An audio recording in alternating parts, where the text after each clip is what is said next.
interested in learning more about the flexibility element of personalization in District 66, Westside Community Schools sees this element of flexibility as a term that encompasses both flexibility in the learning space design and also the mindset of teachers and students. In this video, we will primarily focus on that classroom design component by first looking at how providing flexibility with regards to the pace of instruction and assignments leads to and almost requires innovative approaches to help personalize the learning space layout.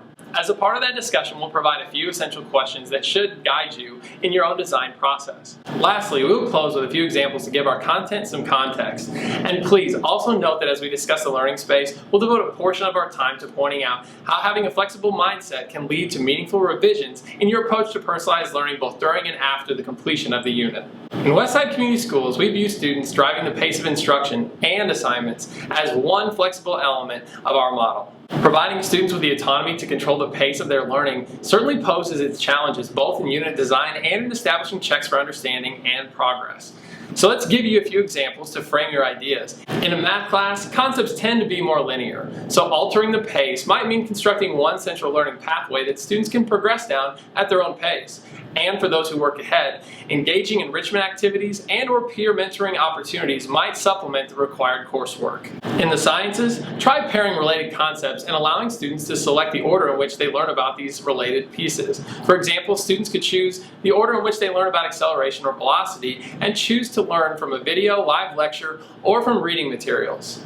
A second tier option could be built in afterwards that allows students to similarly pick the order and the medium through which they learn about friction and acceleration. In English, we provided differentiated instruction on 9 literary devices, speaker and tone, and theme. And over a 4-week period of time, students chose the order in which they explored these terms, and also both selected and wrote poems that demonstrated these concepts. Now, as you create these units with this level of flexibility with regards to pacing, what you will find, and what I enjoy most about this process, is that in doing so, it will initiate a series of subsequent alterations that will be necessary to help support your pacing goal. Those alterations are your own personal, flexible, and innovative best practices, and collectively those alterations will be what transforms the learning experience for your students. Now, I'm sure you're thinking, that sounds great, but where do I even begin? Hey, you're watching the right video. After you differentiate the instruction and assignments and design the coursework to allow students to control the pace, ask yourself, how can I redesign the learning space to support students on each of these tasks that they've been assigned? Think about it. If students control the pace, it's likely that they're working on different assignments at any given time. And each of those different assignments can require different conditions. Create a station or area in your room that provides those conditions for students. This might lead to the need for individual, paired, or larger group areas. The assignment conditions also might dictate what resources you make available at the different spaces in your room. In science, there would likely be a clear distinction between the instructional areas of the room and the lab spaces. In English, we've allowed students to demonstrate their understanding of concepts through a medium of their choice, which, in one unit, led to a video and tech production space with a green screen, an arts and crafts station, and a writer's workshop area.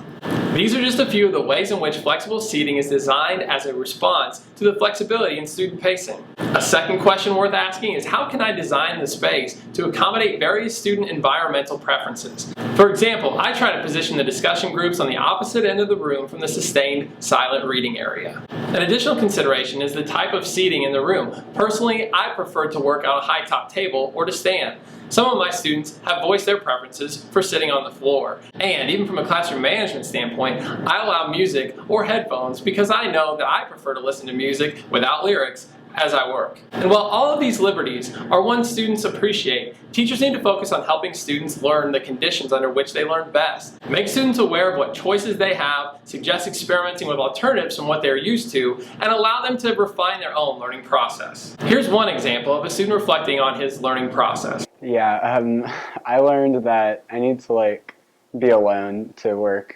because if I'm in a group setting, I'm really social, so I'll just be talking to everyone and not paying attention. But if I'm alone, I can really crack down and focus on something. I think it helped me realize that. In this instance, flexible pacing and a flexible learning space permitted Baruch the opportunity to learn under which conditions he works best and is most productive. His willingness to display a flexible mindset and try alternative approaches from his original preference led him to discovering his optimal working environment. Okay, time for a few layout examples. Here's one of the first classroom arrangements that I had in a personalized learning unit. Students were reading a novel, so there's an area for independent reading in the back of the room. We asked students to hold several informal and also 2 summative discussions, and the audio from those discussions was recorded. So I placed those stations in the front of the room. Students also had the choice of sitting in pairs or smaller groups in between those areas. On that iteration, I had provided instruction through reading materials, videos, and had offered to assist students whenever they had questions. I thought that I had covered every possible delivery method. That was until one student commented that she preferred to be lectured to. Preferred to be lectured to? Okay, a flexible mindset says let's think about ways in which we can do that. And the first step would be making room for that request in our flexible learning space. So we designated an area in the room for what we've since called mini lessons, where I deliver content in a micro-learning format. Now, it would be impossible to give lectures on all our unit content on demand. That's what the videos are for. So, given that students design their own unit calendar, I simply gave students a schedule of when I would be speaking on all our unit-specific topics. They were then able to adjust their own unit calendars to schedule time to attend the lessons they needed. This asked students to be flexible with their time on days when attending a mini lesson. Additionally, given that mini lessons never began at the start of class, this addition forced students to physically get up and seek out the information the mini lesson is providing. How's that for a change in mindset? Plus, it promotes movement. Then students transition back to any given area after the lesson. This movement reinforces and promotes flexibility within the learning space. Where you sit initially may not be where you end up, and personalized learning often leads students to multiple areas of the room during any given class period. Moral of the story, listen to your students, because they will help you to refine your practices on later iterations.